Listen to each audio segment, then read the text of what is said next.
welcome to the channel. I'm back to break down this 6-game MLB DFS slate on DraftKings and FanDuel. Before we get into the breakdown, if you do enjoy the content at any point in this video, if you could please take a moment to leave a like on this video, subscribe to the channel, and hit the notification bell, that would be greatly appreciated. I'll be here all MLB DFS season long, breaking down these MLB DFS slates to help you guys become better MLB DFS players, help you guys win some money. Of course, that's always the goal. So if you like that kind of content, stay tuned to this channel, hit that subscribe button, hit the notification bell so you don't miss any future content that I upload. And if you are interested in getting really serious about MLB DFS, really trying to make some money, I would highly recommend my MLB DFS premium package. That's linked below in the description. You get access to all the same tools I use when building my own MLB DFS lineups, things like my starting pitcher data sheet, hot hitter, StatCast data, splits leaderboard, team hitting data, bullpen data, power rankings, and cheat sheet. Check that out if interested. And then lastly, don't forget to stay tuned to the end of the video for my home run call of the day, fan favorite segment on this channel. Guy that I'm picking to go deep, have a very good track record on that throughout the last couple years that I've been doing this. So looking to keep that going. The last two we've nailed as far as the home run call, looking to make it 3 in a row. So with that being said, let's go ahead and start breaking down the slate today. So as always, let's go ahead and sort my sheet by K rate. It's fantasy sports. You get points for strikeouts. Figure out the pitchers we're going to play first, and then we'll get into the bats second on the slate. First on the list, we have Nestor Cortes taking on the Seattle Mariners. Comes in with a 30.5% K overall, 30.3% K rate against righties, and a 30.8% K rate against lefties. Does have a little bit of hard contact issues, ground ball, fly ball issues, but honestly not that much as far as on the major to minor scale. 32 innings pitch sample size, and he's taking on a Seattle Mariners team tonight that strikes out a bunch. So everything's kind of matching up for Nestor Cortes tonight.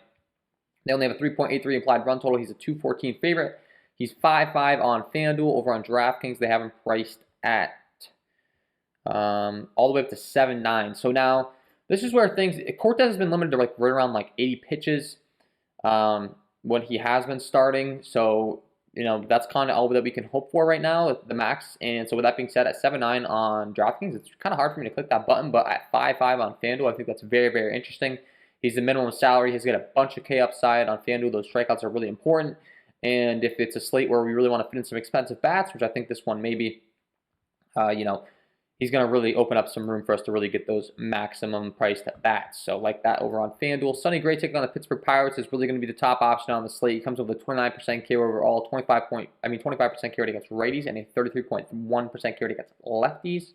Very good across the board, and more importantly, his matchup is ideal. Taking on the Pittsburgh Pirates team that really does not scare us. It's in the Great American Small Park, unfortunately. Pulling up the diagram that I always like to show you guys as far as ballparks is concerned, you can see it is a great hitting environment. A lot of green going on out there as far as doubles, home runs, triples, all the above. But with that being said, Sonny Gray comes in as a 241 favorite. His opposing team only has 3.47 implied run total, and his opposing team is the Pittsburgh Pirates, which is an absolutely dreadful lineup. Another one that we are not scared of, similar to the Mariners that we just discussed.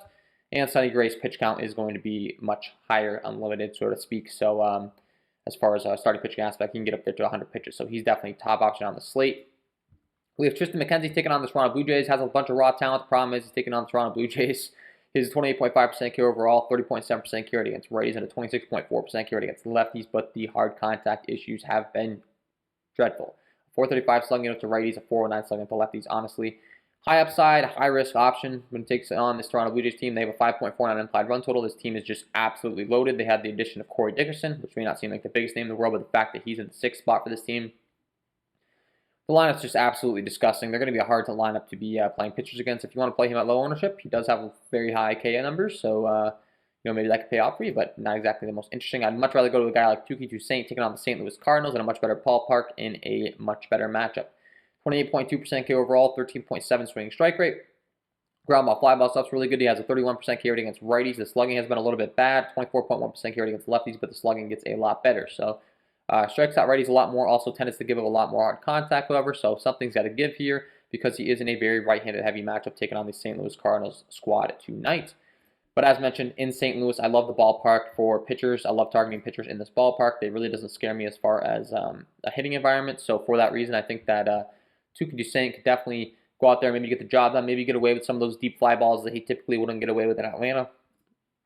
And I definitely think he's an intriguing option. He's 8-5 on FanDuel. Over on DraftKings, they have him priced at 7-4. So the price tag on DraftKings in particular is very friendly and could definitely pay off for you in tournaments. Ross Stripling taking on the Cleveland Indians could definitely be an interesting option based strictly on the matchup. I mean, the guy doesn't really have the best stuff. A 23.5% K rate, 21.1% K rate against righties, and a 27.3% K rate against lefties. So he actually has been much more dominant against left-handed hitting. And when you're looking at the Cleveland Indians lineup up and down, you can see they do have quite a few lefties that they can put at their disposal. However, predicted lineup, I think they're going to be a little more right-handed heavy with the Miles Straw addition, and now they have Ernie Clement in the lineup, so I might be kind of eating my words there. Might be a little bit more right-handed heavy than we were seeing in the last few weeks. But still a bunch of strikeouts, still only a 4.01 implied run total, and still a guy that's a 190 favorite. So Ross Stripling is a risky option that could pay off for you. We have Framber Valdez taking on the Minnesota Twins. Very good ground ball, fly ball pitcher, 71.3% ground ball rate. That's beyond impressive. Really reliant on the sinker, just keeping the ball on the ground. Doesn't have the highest K rate against righties. Really just doesn't have the highest K rate overall or max upside stuff, but he's taking on a Minnesota squad tonight that does strike out quite a bit. They have a 3.42 implied run total. It's in Houston, which is a pretty good pitcher's ballpark for the most part. And he's definitely going to be an intriguing option. I wouldn't be surprised if he gets a lot of ownership because of his, I don't know, for lack of a better word, safeness. But there is a little bit of limited upside with him as well. I expect him to go deep in the game, though. It's a matchup where it could boost his K rate. I mean, it makes sense to be playing Framber Valdez, don't get me wrong. Just is he the dead giveaway top option on the slate? I would tend to think no. Would I be surprised if someone else outscores Framber Valdez? No, that's the bottom line. So, and then once we get past him, honestly, I'm really not looking to any of these guys. It gets really scary really quick. If I had to pick one, it'd be Dallas Keuchel taking on the Kansas City Royals, and he's very similar to Framber Valdez in the sense that he's a lefty sinker throwing ground ball pitcher. So the K upside is really not there. So it's not like I'm getting all too excited. He just may be able to go deep into this game. So with that being said, let's go ahead and transition over to bats. As always, I like to go ahead and sort my sheet by Sierra, skill and active ERA from worst to best. It's the good way of determining how good a pitcher's been so far in the year and how good he's expected to be in the future. And the worst on the slate today is going to be Daniel Lynch taking on the Chicago White Sox. Ground ball, fly ball stuff's terrible. Hard contact stuff's terrible. He gives up a 5.18 slugging to righties, a 4.29 slugging to lefties. Against those lefties, he is definitely a lot better because he's a left-handed hurler himself, so he just does a good job of shutting them down. However, he's dealing with the Chicago White Sox team tonight that is very good against left-handed pitching. I've always liked targeting these guys against lefties. They have some really good lefty matches in their lineup, including Tim Anderson, Jose Abreu, Eloy Jimenez, Angle, Andrew Vaughn, Luis Garcia. All those guys really excel against lefties. You got Yoan Moncada and Cesar Hernandez in there that I didn't mention, but also can hit lefties. Not quite as effective, more switch hitters that are mostly better against righties. But I mean, Cesar Hernandez at the top, going to be still a great option in the two-hole. Yoan Moncada can still hit lefties here and there. Typically speaking, the power numbers aren't there, but could they go deep? Like, absolutely. I mean, look at Daniel Lynch's numbers. I'd mentioned his hard contact stuff's terrible. You know, it's like anyone can hit a home run off him at the major league level. So you got to like the Chicago White Sox stack today. Wade LeBlanc taking on the Atlanta Braves. Ground ball, fly ball stuff's terrible. Hard contact stuff hasn't been the worst, but he's still giving up a 4.95 slugging to righties, a 4.48 slugging to lefties. Not going to get the job done. He's only striking out righties at a 15.2% clip, and he's only striking out lefties at a 12.7% clip, similar to Daniel Lynch. They just don't strike anyone out. They have a lot of hard contacts. The Atlanta Braves lineup also designed to hit left-handed pitching very well. Ozzie Albies, Jorge Soler, now the new addition, big upgrade for lefties. Austin Riley, Dansby Swanson, Adam Duvall, new acquisition, big upgrade for lefties. Kevon Smith.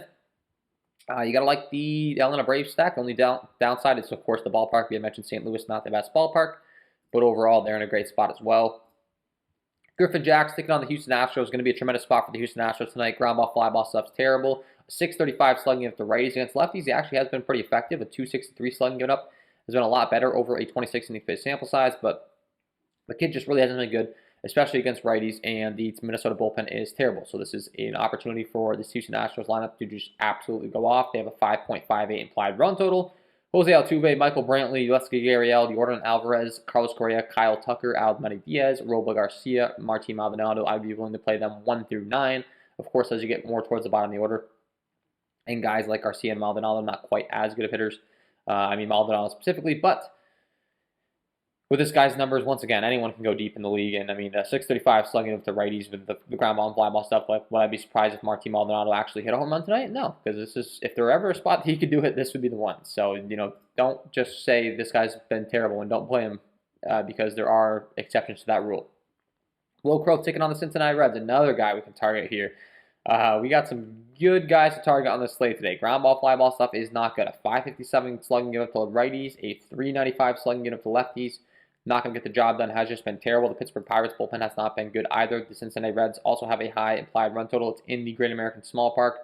Best ballpark that we've discussed out of any of these so far.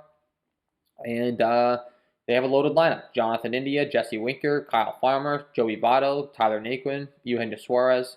All going to be great options. So you got to love it. Tristan McKenzie taking on the Toronto Blue Jays. We already mentioned his hard contact issues. He has a lot of strikeout rates, but if he doesn't strike them out, the ball's going far, and that's a problem because the Toronto Blue Jays lineup is absolutely loaded. George Springer is in fuego. Just continues hitting a home run every single night. Feels like it would be a cheat code if he's my home run call today because it's just like locking in. Vladimir Guerrero Jr., Marcus Semien, Bo Bichette, Teoscar Hernandez, Corey Dickerson, Lourdes Gurriel. Absolutely loaded lineup. Got to like the spot for the Toronto Blue Jays as well. The Cleveland Indians bullpen's not going to scare us if they get out early. They're going to bring in the not-so-good hitters. Dallas Keuchel is the guy that we talked about maybe pitching. Still giving up a lot of hard contact, even though he's keeping the ball on the ground. A 449 slugging it up to righties, a 484 slugging it up to lefties. That's not going to get the job done against this Kansas City Royals team. They do only have a 3.87 applied run total, though, and I don't tend to think that they're going to get their runs via the home run ball. So if you're not interested in Dallas Keuchel because of his hard contact issues, you're going to think he's going to have some issues, give him some runs. I wouldn't call you crazy, but stacking the Royals is a little risky. I mean, they are very well designed to hit left-handed pitching is the only thing. So I could see myself having some exposure based upon some pitch data. If I find out all these guys nail the absolutely rake off the sinker, maybe I could find some interest in this lineup. Whit Merrifield, Carlos Santana, Salvador Perez, Hunter Dozier, Emmanuel Rivera, Michael Taylor, Hanser Alberto, Edward Alvarez, Cam Gallagher. Designed very well to hit the left-handed pitching. So it's a little bit of a catch-22 because I want to have interest. I really do, but it's like the ground ball stuff. So it's going to come down to pitch data for me, as always. I'm going to dig into some pitch data for my Patreons. Keep it on my cheat sheet, my power rankings, to see if these Royals crack the cheat sheet or the power rankings. That'll kind of answer your question if I'm interested. Tyler Anderson taking on the New York Yankees, a guy that's really, really bad against right-handed hitting. Has been good against lefties, though. A 495 slugging into righty, 342 WOBA, 42.7% fly ball rate. Not going to get the job done. And the Yankees have a 5.67 implied run total. There is so much offense on the slate today for a six-gamer. It's absolutely absurd. We have DJ LeMahieu, Aaron Judge, Joey Gallo, Giancarlo Stanton, Aaron Judge in the 3 spot. I already said, sorry. Anthony Rizzo in the 2 spot, Gary Sanchez, Gleyber Torres. Of course, we do prefer to target the righties against Tyler Anderson, but if they can get him out of the game early, these lefties and Anthony Rizzo and Joey Gallo can definitely do some damage against the bullpen. And I just definitely really like the righties in this matchup. It's Aaron Judge and Giancarlo Stanton are in tremendous spots. Gary Sanchez, tremendous spot. Gleyber Torres, Greg Allen at the bottom. Any righty that cracks this line is going to be in a great spot taking on Tyler Anderson, so you definitely got to be targeting them. Ross Stripling, another guy who goes with a lot of hard contact. He's one of the last ones I'd be looking to target on this slate today overall. I mean, just a lot of hard contact. If Cleveland doesn't really have a high implied run total, maybe that keeps their ownership low. I mentioned being able to pitch Ross Stripling. You definitely can, but there's also definitely an avenue in which this goes south for him, and the Indians are actually a very sneaky offense. That has a big performance today, and I think that makes some sense. So Bradley Zimmer, Anmer Rosario, Jose Ramirez is going to be the greatest option in the lineup, of course, and Franmil Reyes, the 3-4 spot, the most power. Bobby Bradley has plenty of power. Oscar Mercado, Roberto Perez, Miles Straw. Can stack them up. Not nearly as glorious of a lineup as some of these other ones we've talked about, but, if you want to get different, I think that could be maybe the offense that you're looking to on this slate today to really hammer home a low-owned offense. And, lastly, Pittsburgh righties and the St. Louis Cardinals righties against Tuki Toussaint could be some low-owned options that these guys have both been giving up some hard contact to those right-handed hitters. So, of course, Key Brian Hayes in the 3 spot for the Pirates could be your number one option as far as a one-off there. He has a bunch of power, a bunch of talent. And then once you roll down to the Cardinals, they are pretty right-handed heavy. If you want to stack them up low in the tournaments, maybe that could pay off for you as well. 82 degrees, 5-mile-an-hour winds blowing out to left, it looks like, and the Braves bullpen has been pretty bad. So, got everything on the slate as far as offense. I feel like I was rambling for a long time there, which is a good sign. That means there's going to be some fireworks tonight, some good options. Definitely could load your lineups up with some good bats. So with that being said, I'm going to go ahead and give you my top bat of the night tonight as far as my home run call of the day. And my home run call of the day today is going to be Carlos Correa taking on Griffin Jax. We had mentioned his hard contact issues against right-handed hitting. Absolutely dreadful. A 635 slugging, giving up 35.2% hard contact rate, 398 WOBA with a 58.5% fly ball rate.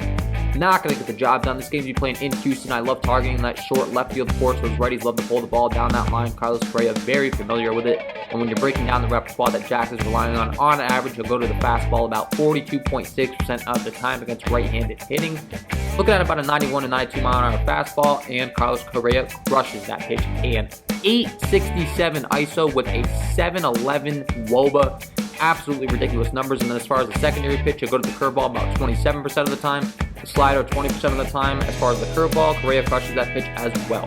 A 213 ISO with a 317 WOBA, and the slider, no worries, because Correa can take care of that as well with a 206 ISO, 276 WOBA. Really love this spot for Carlos Correa. Get him in your lineups because he is my home run call of the day.